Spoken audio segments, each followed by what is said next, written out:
வணக்கம். இன்றைய அல்லசலுக்கு உங்களை வரவேற்கிறோம். நாம இன்னைக்கு கையில எடுத்திருக்கிறது சங்கிலி சித்தர் பாடல்கள். ஆமாங்க. தமிழ்ல ரொம்ப பழைய ஞான பாட்டுங்க இது.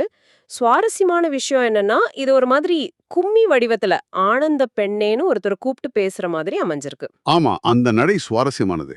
இந்த சங்கிலி சித்தர் யாரு? இந்த பாடல்கள் நமக்கு என்ன சொல்ல வருதுன்னு கொஞ்சம் ஆழமா பார்க்கலாம் வாங்க. கண்டிப்பா. இந்த பாடல்கள் உண்மையிலே ஒரு பெரிய பொக்கிஷம். தமிழ் சித்தர்களோட அந்த ஆன்மீக உலகத்துக்குள்ள நம்மள ஒரு ஒரு சாளரம் வழியா கூட்டிட்டு போகுதுன்னு சொல்லலாம். சரி, சரி.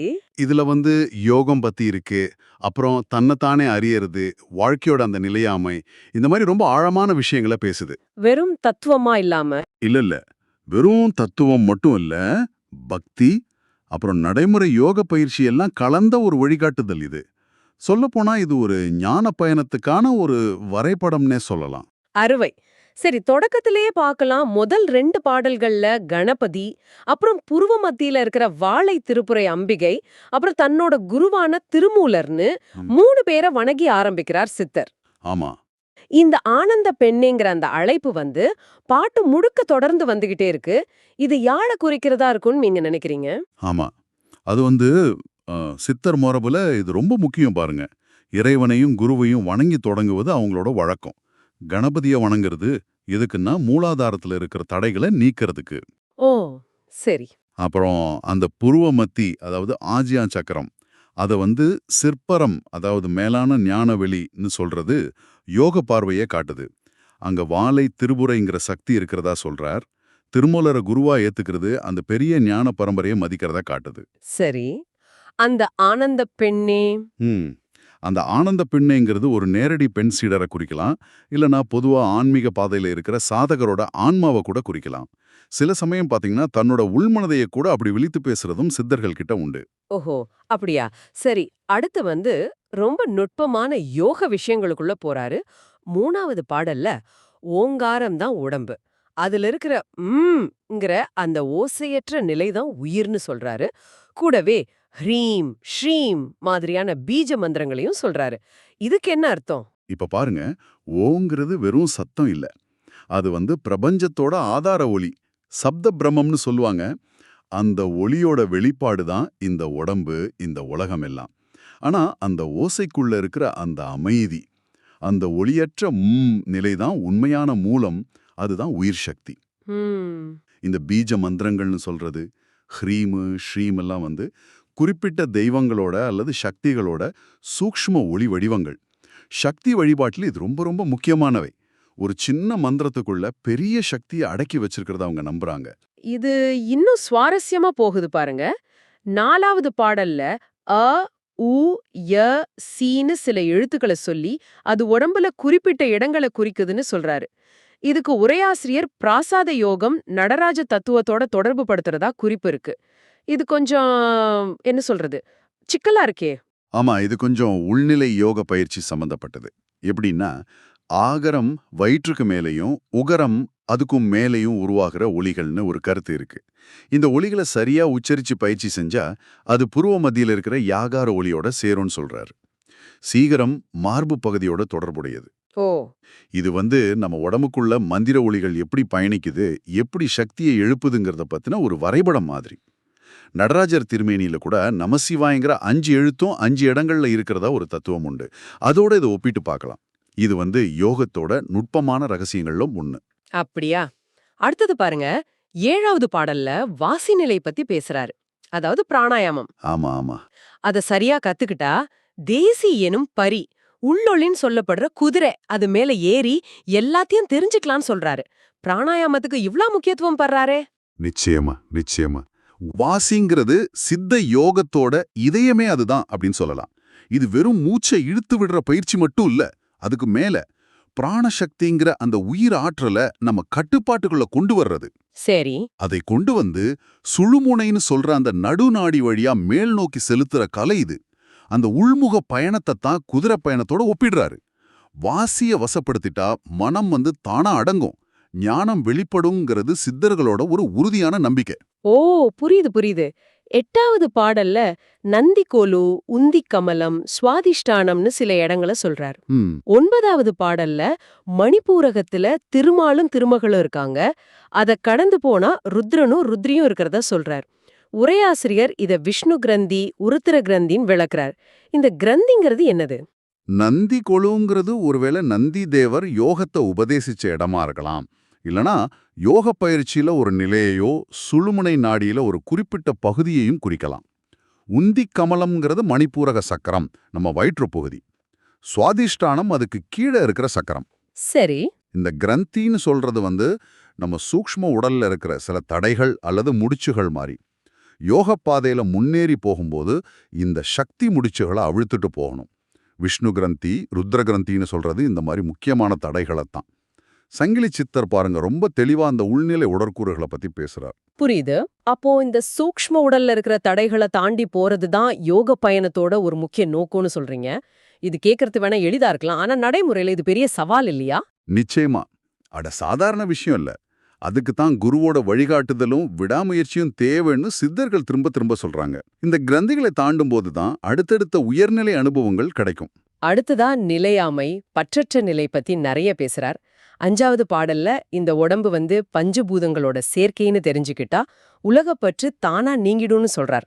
அது எப்படின்னு கொஞ்சம் விளக்க முடியுமா? எப்படின்னா, இந்த உடம்பே நிலம், நீர், நெருப்பு, காற்று, ஆகாயம்னு 5 பூதங்களால ஆனதுதான். இது நமக்கு தெரியும். ஆனா அதை ஆழமா உணரும்போது நான்னு நம்ம நினைக்கிற இந்த உடம்பே ஒரு தற்காலிகமான கலவைதான்னு புரிய ஆரம்பிக்கும். இதுவே நிலையானது இல்லைன்னும் போது இதோட சம்பந்தப்பட்ட உலகப் பொருட்கள் மேலேயும் உறவுகள் மேலேயும் நம்ம வச்சிருக்கிற அந்த பற்று அது எவ்வளோ அர்த்தமற்றதுன்னு தெரிய வரும். இதுதான் பற்ற அறுக்கிறதுக்கான முதல் படி. அந்த நிலையாமைய ரொம்ப அழுத்தமா சொல்ல இந்த உடலை எப்படி வர்ணிக்கிறார் பாருங்க. பாடல் 15ல எண்சான் உடம்புன்னும், அப்புறம் பாடல் 17ல ஊச்சை சடலம், உப்பிட்ட பாண்டம், பீத்த துருத்தின்னு சொல்றார். ரொம்ப ரொம்ப கடுமையான வார்த்தைகளா இருக்கே. இதுக்காக இப்படி? இது சித்தர்களோட ஒரு தனித்துவமான பாணி. இது வெறும் வர்ணனை இல்ல. இதுக்குள்ள ஒரு முக்கியமான உத்தி இருக்கு. இப்படி உடலின் அசிங்கத்தையும் அசுத்தத்தையும் நிலையற்ற தன்மையும் கொஞ்சம் அதிர்ச்சியூட்டும் வகையில சொல்றதன் மூலமா கேட்கறவங்க மனச உலகப்பற்றுதலிலிருந்து வேகமா திருப்ப முடியும்னு அவங்க நம்புனாங்க. ஓஹோ, ஒரு ஷாக் ட்ரீட்மெண்ட் மாதிரி. ஆமா, ஒரு விதமான ஞான அதிர்ச்சி வைத்தியம்னு கூட சொல்லலாம். ஊச்சை சடலம்னா அழுக்கு நிறைஞ்ச உடல். உப்பிட்ட பாண்டம்னா நம்ம உப்பு போட்டு ஊறுகாயெல்லாம் பாதுகாத்தாலும் கொஞ்ச நாள்ல கெட்டு போகுமே, அந்த மாதிரி மண்பானை மாதிரி இந்த உடம்பு அழிஞ்சிடுங்கிறத உணர்த்துது. அந்த பீத்த துருத்தி. பீத்த துருத்தின்னா ஓட்டையான துருத்தி. கொல்லனோட ஒலையில இருக்கிற துருத்தி காத்த உள்ளே இழுத்து வெளியே விட்டாலும் அதுல ஓட்டை இருந்தா அது முழுசா பயன் தராது, காத்து லீக் ஆகும். அது மாதிரி இந்த உடம்புல 9 வாசல் வழியா மட்டும் இல்லாம சின்ன சின்ன மயிர்கால்கள் வழியா கூட உயிர் சக்தி மெதுவா வெளியேறிக்கிட்டே இருக்கு. எப்ப வேணா உயிர் போகலாங்கிற அந்த நிலையாமைய ரொம்ப அழுத்தமா சொல்றாரு. பாடல் 18, 20, 25, 26ல எல்லாம் தாய், தந்தை, மனைவி, மக்கள், சொந்த பந்தம்னு எதுவுமே நிரந்தர நிலைன்னு சொல்றாரு. பெற்ற தாய் தந்தை சதமாமோ, கொண்ட மனைவி சதமாமோ அப்படின்னு கேக்குறாரு. ஆனா சித்தர் சொல்ற மாதிரி உறவுகள் நிலையற்றதுன்னா வாழ்க்கையில அன்பிற்கோ பாசத்திற்கோ இடமே இல்லையா? இது எப்படி புரிஞ்சுக்கிறது? இது ஒரு நல்ல கேள்வி. உலகியல் பார்வையில பார்க்கும்போது இது ரொம்ப அதிர்ச்சியா தான் இருக்கும். ஆனா ஞான பார்வையில இது ஒரு கசப்பான உண்மை. எந்த உறவுமே நிரந்தரம் இல்ல. நம்ம கூடவே பிறந்ததுலேருந்து இருக்கிறவங்களா இருந்தாலும் சரி, கல்யாணம் பண்ணி பாதியில வந்தவங்களா இருந்தாலும் சரி, ஒரு கட்டத்துல பிரிவுங்கிறது நிச்சயம். அதைத்தான் அவர் சொல்றார். உயிர் போகும்போது யாரும் கூட வரப்போறதில்ல. இதை ஏத்திக்க சொல்றது மூலமா பாசத்துல மூழ்கி அதிலேயே சிக்கி தவிக்காம நம்மளோட உண்மையான ஆன்மீக நோக்கத்துல கவனம் செலுத்த முடியுங்கிறார். அன்பா இருக்கிறது தப்பில்ல, ஆனா அந்த அன்புல அளவுக்கு மீறி பற்று வச்சு அதுவே ஒரு தடையா மாறிடக்கூடாதுங்கிறது தான் அவரோட கருத்து. இதோட தொடர்ச்சியா பார்த்தா பாடல் 21லிருந்து 24 வரைக்கும் எல்லாமே மண்ணுலந்து மண்ணுக்கே திரும்ப போகுதுன்னு சொல்றார். குறிப்பா அந்த 22வது பாடல்ல செத்து போன உங்க உடம்ப புதைச்ச மண்ணை எடுத்து அதையே குயவன் பானை செய்ய பயன்படுத்துறான்னு சொல்றது. இது ரொம்ப ஆச்சரியமான, அதே சமயம் ரொம்ப ஆழமான ஒரு படிமம் இல்ல. ஆமா, அது ஒரு மிக ஆழமான தத்துவத்தை ரொம்ப எளிமையா சொல்லுது. எல்லா பொருளும் மண்ணிலிருந்து தான் வருது, கடைசியில மண்ணுக்கே போகுது. மனுஷ உடம்பு அழிஞ்சு போனாலும் அதோட மூலப்பொருளான மண் அழியறதில்ல. அந்த மண்ணிலிருந்தே வேற ஒரு பொருள், அதாவது பானை உருவாகுது. சரிதான். இது உலகப் பொருட்களோட அந்த சுழற்சியையும் மூலப்பொருள் மாறாம உருவம் மட்டும்தான் மாறுதுங்கிற உண்மையையும் காட்டுது. அதே மாதிரி 23வது பாடல்ல எல்லா பொருளும் மண்ணாகி போனாலும் எள்ளுக்குள்ள எண்ணெய் கலந்திருக்கிற மாதிரி இறைவன் எல்லா இடத்துலயும் எல்லா பொருளுக்குள்ளேயும் நீக்கமற நிறைஞ்சிருக்கிறான். பகவான் அங்கங்கு எள்ளெண்ணெயைப் போலவே பற்றி இருப்பார்னு சொல்றது. இது வேதாந்தமும் சித்தாந்தமும் சொல்ற அதே பரம்பொருள் தத்துவம்தான். இதுக்கப்புறம் தன்னை அறிதலே முக்திங்கிற முக்கியமான பகுதிக்கு வரும். 6வது பாடல்ல நவநாத சித்தர்களை பத்தியும் 27வது பாடல்ல போகிற தன்னோட பாட்டன்னு சொல்றது மூலமாவும் அந்த சித்தர் பரம்பரையோட முக்கியத்துவத்தை உணர்த்துறாரு. ஆமா, சித்தர்கள் எப்பவுமே ஒரு குரு சிஷ்ய பரம்பரையாத்தான் ஞானத்தை பரிமாறிக்கிட்டாங்க. நவநாத சித்தர்கள் ரொம்ப ரொம்ப ஆதிகாலத்து சித்தர்கள். போகர் 18 சித்தர்கள்ல ரொம்ப முக்கியமானவர், பல அற்புதங்கள் செஞ்சவர்னு சொல்றாங்க. சங்கிலி சித்தர் தன்னை போகரோட பரம்பரையில வந்தவரா நினைச்சுக்கிறார் போல, அதனால பாட்டன்னு சொல்றார். இது அந்த ஞானத்தோட தொடர்ச்சியையும் அது எவ்வளவு முக்கியமானதுங்கிறதையும் நமக்கு காட்டுது. சரி, அப்புறம் பாடல் 13ல சரியை கிரியை மாதிரி அந்த சடங்குகள் எல்லாம் தாண்டி யோகமும் ஞான விசாரணையும் தான் முக்கியம்னு சொல்றார். ஆமா, அதுக்கு மேல போய் 16வது பாடல்ல தன்னை இன்னானன தான் தெரிந்தால் பின்னும் தற்பரனை பார்க்க வேணுமோ அப்படின்னு ஒரு கேள்வி கேக்குறார். இதுதான் இந்த பாடல்களோட ஒரு உச்சம்னு சொல்லலாமா? நிச்சயமா சொல்லல. சைவ சித்தாந்தத்துல சரியை, அதாவது கோயில்ல தொண்டு செய்யறது, கிரியை பூஜை பண்றது, யோகம் உள்நிலை தியானம் பயிற்சி, ஞானம் அறிவு நிலைன்னு 4 படிநிலைகள் சொல்லுவாங்க. சங்கிலி சித்தர் என்ன சொல்றாருன்னா, முதல் 2 படிநிலைகள் ஆரம்ப கட்டத்துக்கு சரிதான், ஆனா அதுலயே நின்னுடாம யோகம் செஞ்சு அது மூலமா ஞானத்தை அடையறதுதான் உண்மையான நோக்கம்ங்கிறார். அந்த உச்சகட்ட கேள்வி, தன்னை யாருன்னு ஒருத்தன் உணர்ந்துட்டா அதுக்கப்புறம் தனக்கு வெளியில கடவுளை போய் தேடணுமான்னு கேக்குது. இது அகம் பிரம்மாஸ்மி, நானே பிரம்மம்ங்கிற அந்த வேதாந்த மகா வாக்கியத்தோட நேரடி எதிரொலி. பாடல் 11ல கூட நானே நான் என்று அறிந்து அந்த பரவெளி பாதையை தெரிஞ்சுக்க சொல்றார். தன்னை அறிஞ்சிட்டா கடவுளை அறிஞ்ச மாதிரிதான், அதுதான் விஷயம். அப்போ பாடல் 12ல பிராணாயாமம் செஞ்சா நீயே தற்பரம், அதாவது கடவுள் ஆகலாம்னு சொல்றாரு. பாடல் 28ல சுழிமுனை நாடிய தெரிஞ்சுக்கிட்டா அதுதான் சுகமான வழிங்கிறாரு. இது எப்படி நடக்கும், கொஞ்சம் விளக்க முடியுமா? தற்பரம்னா தனக்கு மேல ஒண்ணும் இல்லாத, தனக்கு தானே ஆதாரமான முழுமுதற் பொருள், பரம்பொருள்னு சொல்லலாம். பிராணாயாமம் மூலமா பிராணசக்திய சுழுமுனைங்கிற அந்த நடு நாடி வழியா மேலே கொண்டு போகும்போது குண்டலினி சக்தி விழிச்சுக்கும்னு யோகத்துல சொல்வாங்க. ஆமா, அது ஒவ்வொரு சக்கரமா கடந்து கடைசியில உச்சந்தலையில இருக்கிற சகசிராரத்தை அடையும் போது நம்ம ஆன்மா அந்த பரம்பொருளோட இணையிற ஒரு நிலை வருது. அந்த நிலையில தான் நான் வேறே கடவுள் வேறங்கிற அந்த வேறுபாடு மறைஞ்சு நீயே அதுங்கிற ஒரு அனுபவம் கிடைக்குது. இதுதான் உண்மையான சுக வழி, முக்தி நிலைன்னு சித்தர் சொல்றார். ரொம்ப ரொம்ப ஆழமா இருக்கு. அப்புறம் பாருங்க, பாடல் 32, 33, 35லலாம் புண்ணிய தலங்களுக்கு போறது, கோயில் குளத்துல நீராடுறது, கர்ம காரியங்கள் செய்யறது, இது எல்லாத்தையும் விட மோனம், அதாவது மௌனம் தான் சிறந்ததுன்னு சொல்றார். வெளிப்படையான சடங்குகளை விட இது ஏன் மேலானதுன்னு அவர் நினைக்கிறாரு. இப்ப தீர்த்த யாத்திரை போறது, கோயில் சுத்துறது, மத்த சடங்குகள் செய்யறது எல்லாமே மனச ஒருநிலைப்படுத்தவும் பக்தி உணர்வை வளர்க்கவும் உதவுற ஆரம்ப படிகள் தான், அதுல சந்தேகம் இல்ல. ஆனா நம்ம மனசு குரங்கு மாதிரி அங்கங்கே தாவிக்கிட்டே இருக்கும்போது ஓடும் சித்தம், நீங்க வெளியில என்ன செஞ்சாலும் முழுமையான பலன் கிடைக்காதுன்னு சித்தர் நினைக்கிறாரு. சரிதான். உண்மையான அமைதியும் ஞானமும் நம்ம உள்ளுக்குள்ள திரும்பி பார்க்கும்போது தான் கிடைக்கும். மனசோட அந்த ஓட்டத்தை நிறுத்தி முழுமையான மௌன நிலையை அடையிறது தான் மேலான மோனம், உண்மையான வீடு பேருக்க வழின்னு ரொம்ப தெளிவா சொல்றாரு பாடல் 35. இதுதான் சித்தர்களோட தனி வழி, அதாவது அகமுக பயணம். கடைசி பாடல்ல 36 சங்கிலிங்கிற சித்தரை நினைச்சு தவம் செஞ்சா அவரே குருவா எல்லாத்தையும் புரிய வைப்பார்னு சொல்றாரு.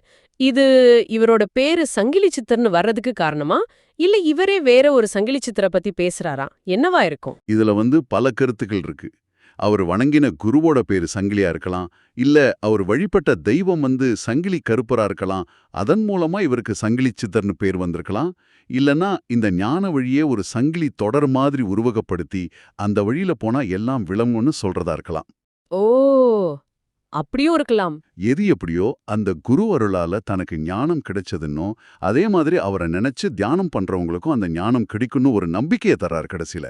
ஆக, இந்த சங்கிலி சித்தர் பாடல்கள் மூலமா நாம பார்த்த விஷயங்களை தொகுத்து பார்த்தா, இறை வணக்கம், குரு பக்தி வழியா ஆரம்பிச்சு, ஓங்காரம், பிராணாயாமம் மாதிரியான யோக பயிற்சிகள், அப்புறம் இந்த உடம்பு, உறவுகள், உலகம் எல்லாமே நிலையற்றதுங்கிற அந்த புரிதல், அதனால பற்ற விட வேண்டிய அவசியம், ஆமா.